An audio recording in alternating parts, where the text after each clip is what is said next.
Devi and the Battle of Meghadhanush is a story technically designed for 9+ years, but it's also designed for adults in a child's world. Okay. Okay. So I especially would like adults to read this book. It's also for the inner child and a lot of us. Okay. It is based on the Navarasas, and essentially the chapters that you're describing are where Devi is alone at home, a typical child who, like a lot of us these days, both parents are working. She's alone at home for around half an hour in the morning, an hour, until her parents get back. And her grandmother used to live with them and has Yes. passed away.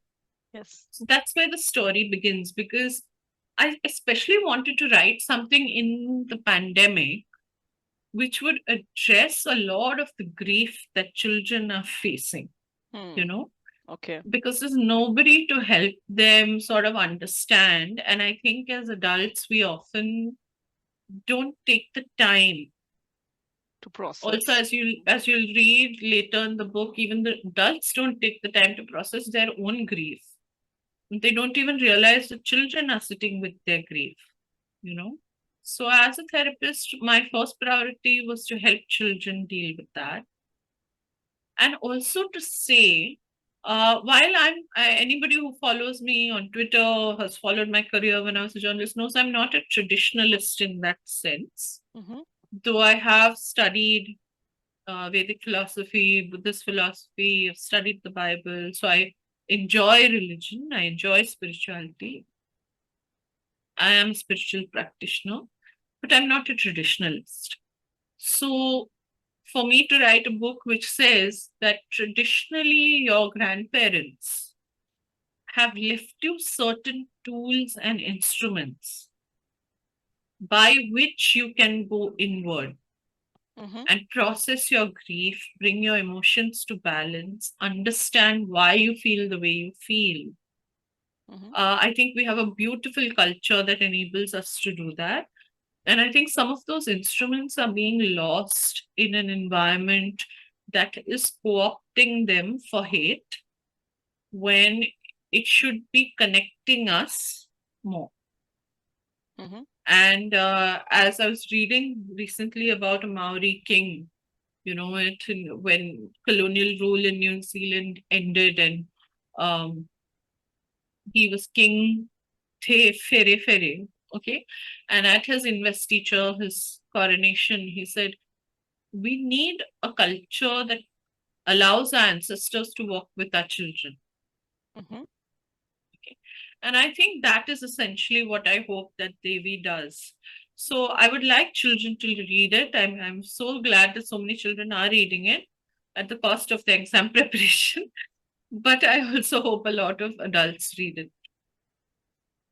So when we talk of navrasas, it's basically the 9 emotions that we have: anger, grief, and rage, and all of that. How do you think it? Yes, I saw a very interesting picture that is there in the front, which actually is like a table where you give all the like a guide for all these emotions and Yes. the various elements connected to it. My question was, how do you? Yes, exactly. That is the key. I could not memorize it, but I thought maybe I'll come to it when I read the book further. But how do you differentiate, or how differently does an adult deal with emotions as compared to children? Do you think sometimes adults are really more evolved than kids emotionally, or it's the other way No. around? I think children are far more evolved than adults, you know. I Hmm. think the evolution, we start devolving as we become adults, True. because we acquire so many filters, Hmm. we acquire so many ways to distance ourselves from ourselves. So, which is also why in this book, if you see, it is through the child that the adults also get in touch with their emotions. I don't Hmm. want to say too much because there's a ending that I'd like you all to read. But Devi is the protagonist for a reason.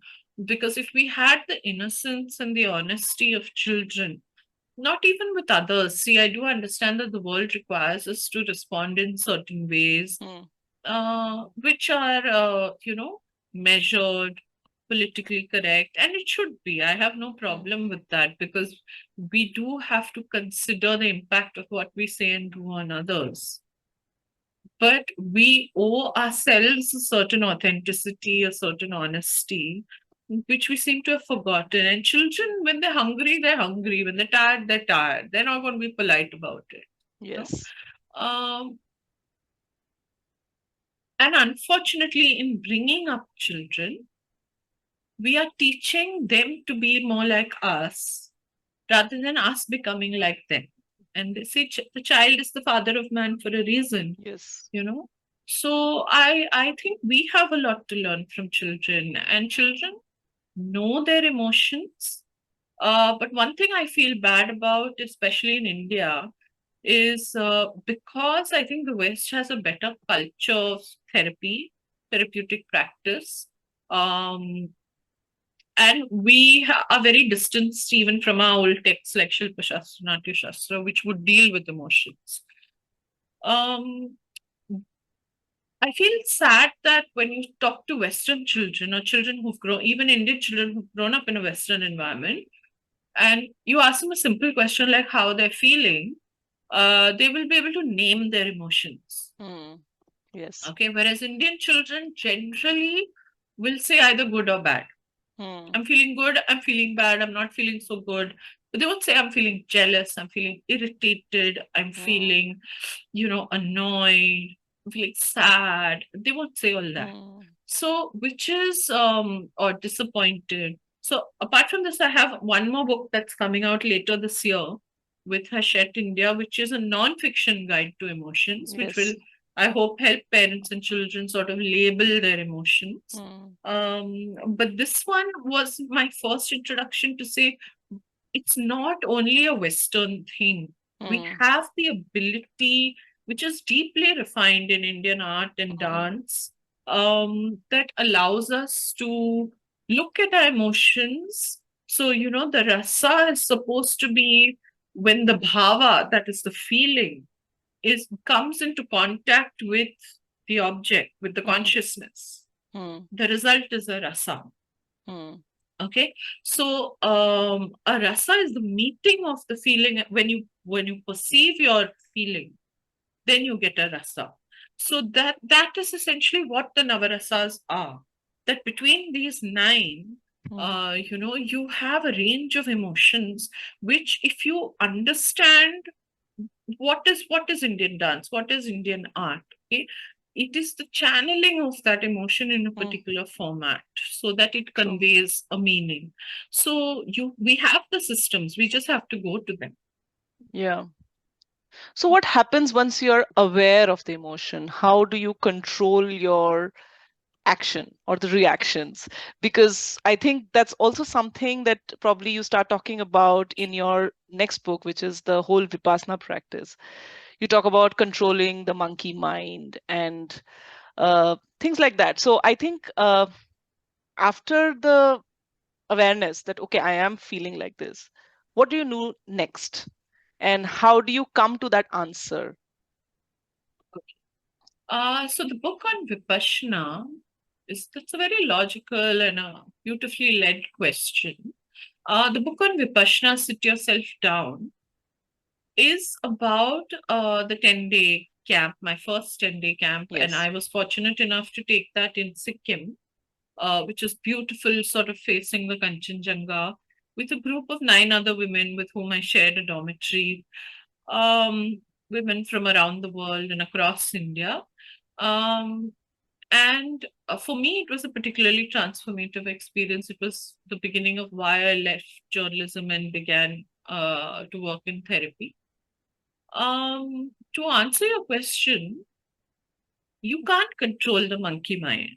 You can observe it. Yes. Okay.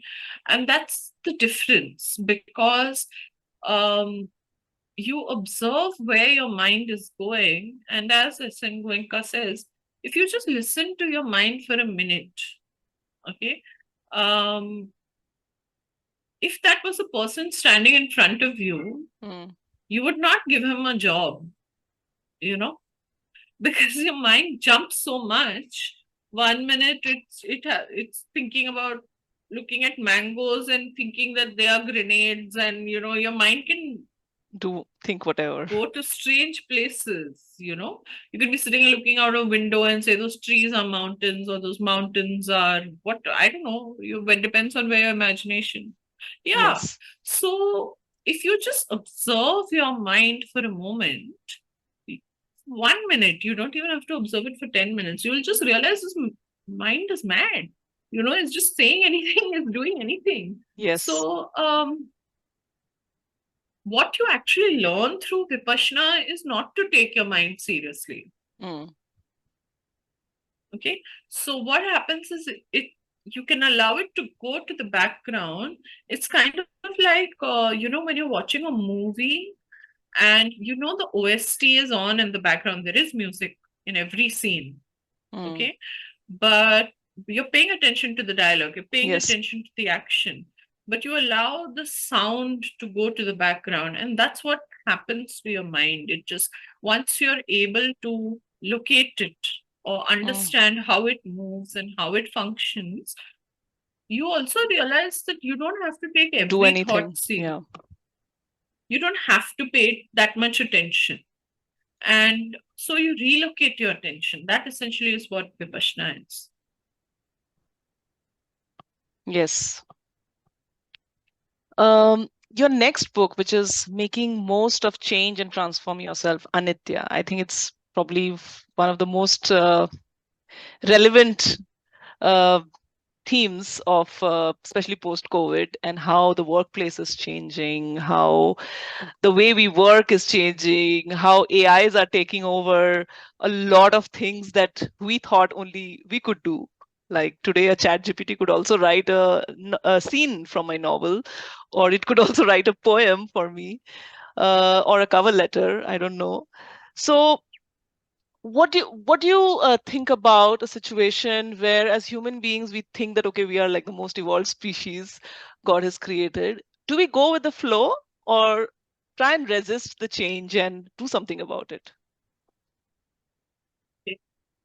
There's a lot to unpack in that question. Firstly, yes, I wrote Anitya during the pandemic because I wanted to create a system that would help people cope with the change that was evident and that I knew was going to come. Secondly, Anitya is based on the Buddha's Four Noble Truths, and it essentially unpacks the second of the first truths, which is the truth of suffering. So there is the second kind of suffering is the suffering of change. I won't go into too many details and unpack the philosophy. But basically, suffering of change is what is Anitya. Anitya is one of the founding principles of Buddhism. Sabbe sankhara dukkha, sabbe sankhara nitya, sabbe sankhara anatta. Okay, all sankhara is phenomena, compounded phenomena. All compounded phenomena is suffering. All compounded phenomena is impermanent. All compounded phenomena is without self. These are the three founding principles of Buddhism. So, the thing with Anitya is it's not just about things are changing. Okay. It is about the fact that change, impermanence, rather than change, is your fundamental fact of life. So if you want things not to change, you're struggling against the current. Okay. You have to first understand that whatever you do, it's going to change. Okay. An example that the masters like to give is, for instance, electricity. You have a light bulb. You're sitting in sunlight, but I'm sitting in, tube light.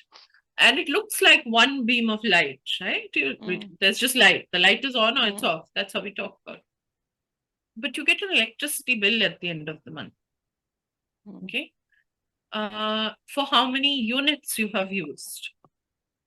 What are those units? Those units are the units of current passing through that line, which look like it was permanent. But it's not permanent, it's constantly changing. It's just the units are passing through so fast that they form one stream of light. It's not fluctuating, so it's replacing itself frequently, but you're paying for each unit that you're using. Okay, so nothing around you is permanent. You have nails growing on your fingers that you don't feel them grow, but one day you look down and you realize my nails are so long, I have to cut them. Okay, so that's change you've not seen. Your hair is growing. Okay, your skin cells are replacing themselves every 29 days. So your change is what is permanent. So coping with change is understanding that you're exhausting yourself by trying to keep things static. Okay, so this is one of the fundamental.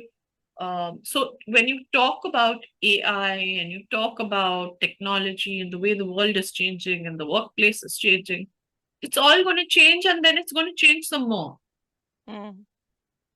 It doesn't matter what changes. What you have to understand is everything changes. Relationships change, your body changes, the world changes, your location changes, the air around you changes, moment to moment, day to day. So, what will not change? That is your question. So, if you are able to see impermanence as a fundamental truth, nothing that changes can surprise you.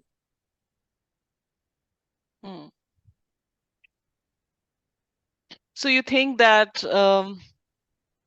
it's obvious that things are going to change, and it is also obvious that we are also going to change and evolve in the process.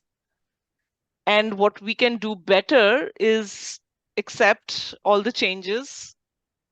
And my only question, or my only reservation is, then, I mean, what do we do? Is it all the time we are just like, okay, there's nothing that we can do about it, everything is going to change anyway? I mean, what is it that as a human being we can do about this? Or is it even a genuine question to have all the time? Because you may feel in this dynamic situation pretty helpless, no? I mean, you will feel that what can I do about it? So when you feel that helplessness, is it the more wise or intelligent choice to just accept that that thing, or to do something about it? Because I am a believer of karma for action, and when I don't see an action, I feel uncomfortable. I'm like, okay, what do I do now? Do I learn this? How will I learn this? Do I get to know this more? And how do I do this? And that restlessness comes up. You know what I mean? Like, I can understand your question, and I can understand that it is overwhelming to feel like nothing is constant, because as human beings, we are sort of groomed and brought up to look for what is stable, what is yes. permanent. And those are questions that I address in the book.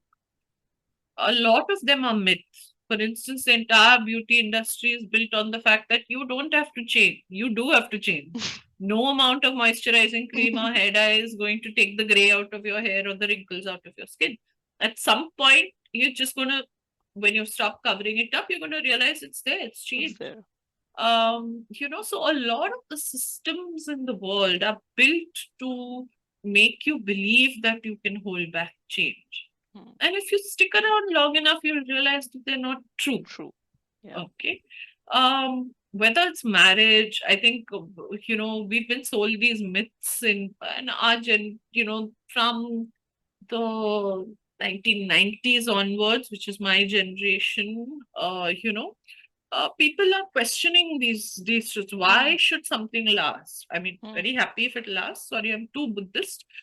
Fundamentally, we believe nothing lasts. Okay. Whether it's relationships, whether it's friendships, whether it's institutions, whether it's banks, whether it's multinational corporations, billionaires, politicians, we've been through these cycles of the world where, or countries, hegemony, politics, whatever, social orders, Nothing stays. Yeah. there's nothing stays. Somebody I saw once a tweet somebody had put out that said the top 5 stocks that you would have invested in 1990. They were basically like Satyam Infotech and, where are they even now? Yeah. Right.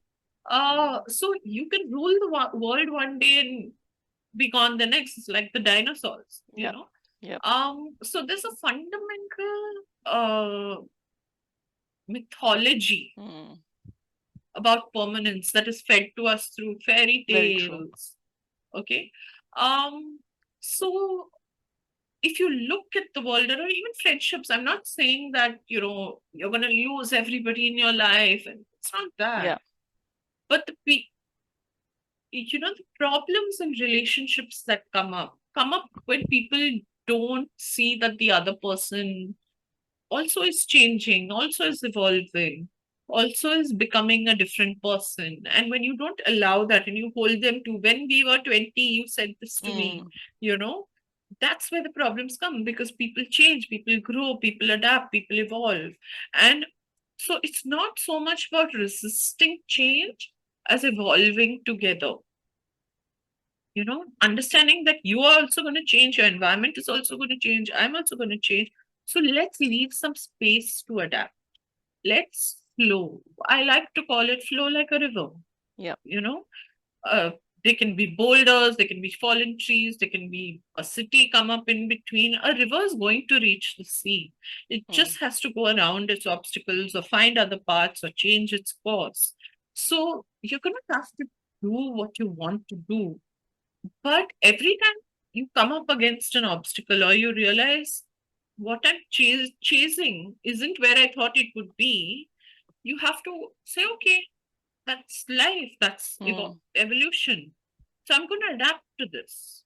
It's the rigidity that makes us, and the expectation that makes us feel helpless. Gayatri, I can go on listening to you. I feel like I shouldn't even ask you any more question and just sit and listen to you. No, please ask. let's talk about money. You write a column in Money Control, and your fourth book that I also downloaded the sample and read the first paragraph itself was so striking, where it talks about urban poverty, especially amongst youth. The whole thing of matching up to your surroundings, and the whole thing about ambition, the greed. It of course, the economics principle says that capitalism legitimizes greed, just the way marriage legitimizes sex, for example, right? So greed is legitimate in a capitalistic society. Ambition is valued, celebrated. But what about people who are like the ones in your book, who feel left behind, feel left out? What exactly, or how, what should be the coping mechanism? I mean, you can say that, okay, I don't need money beyond a point, but what about No, everybody needs money. what about the basics that you're talking about in your book now? The only person who doesn't need money is a monk, and that too, he's given money. By the Like people institution. donate. Yes. Yeah. So there's nobody who doesn't need money, because we live in a world which is transaction based. But what I think is important, and that book came out of many years of myself struggling in a system like that, and seeing juniors struggle, people around me struggle, and being unable to say, we don't have the money for this. And so they keep getting into debt, keep taking credit instruments, using loans. a simple thing like, I remember I was attending a talk, a panel by someone on a LGBTQ panel, in which the boy said, sorry, I'm saying boy, the young man said, um, he used to, his friends used to ask where to drop him, and he would say Def Call, and he would go to Defense Colony, get off, wait till the car had passed, and then take a rickshaw to Sarojini Nagar, where he actually lived. Okay. Because he was too embarrassed to tell people that he was not, he didn't live in Defense Colony. And it was such a small, these are small things Yeah. because the society has the power to make us feel small. Mm. If we don't have wealth, if we don't have money, if we don't look a certain way, if we don't talk a certain way, however much you like to say, oh no, no, I'm so cool and everybody is equal to me. A lot of people who raged against this book, on Twitter when the first essay came out, were are the people who make others feel small. Mm. You know, there were two kinds of reactions. One, people who are completely outraged, and people who completely identified with it. Mm. And my opinion is that one party is the oppressor and one party is the oppressed. Okay. Uh, we don't like to admit it because we like to think of ourselves as greatly equitable people. I'm so Mm. good. Yeah, I always ask, I always offer. My home Mm. is open to everybody. No, I'm Mm. sorry. There are people coming into your home who do not feel comfortable and who are dressing themselves up in clothes they can't afford, taking Ubers they Mm. can't afford. Saying, no, no, I'll just take an Uber at night. Don't worry when it's the last $100. Okay. And they're using a pay later scheme or a loan amount or a credit card to pay that off. That is happening all around us. Mm. And if you don't acknowledge the problem, you're part of the problem. Yes. And the coping mechanism should not be on people who are put in these positions. It needs to be on people who are the hosts, who are, who have not opened their eyes and seen that people are struggling in this way. I don't, a lot of, if you notice in newspapers, every year there'll be these articles about samosa seller's son aces IIT JEE. Okay. 4 years later, firstly, for 4 years, that kid is going to struggle in IIT because he doesn't have the shirts and the jeans and the shoes that all Mm. his classmates have because his father is a samosa seller. And 5 years later, he's going to be sitting next to you in an MNC, spending money he doesn't have on the shirts, on the shoes, on going out to lunches, and saying that he lives in Defense Colony when he lives in Sarojini. Sarojini Nagar, because you haven't created an environment in which he's comfortable to say, look, I am that samosa seller's son who topped IIT JEE.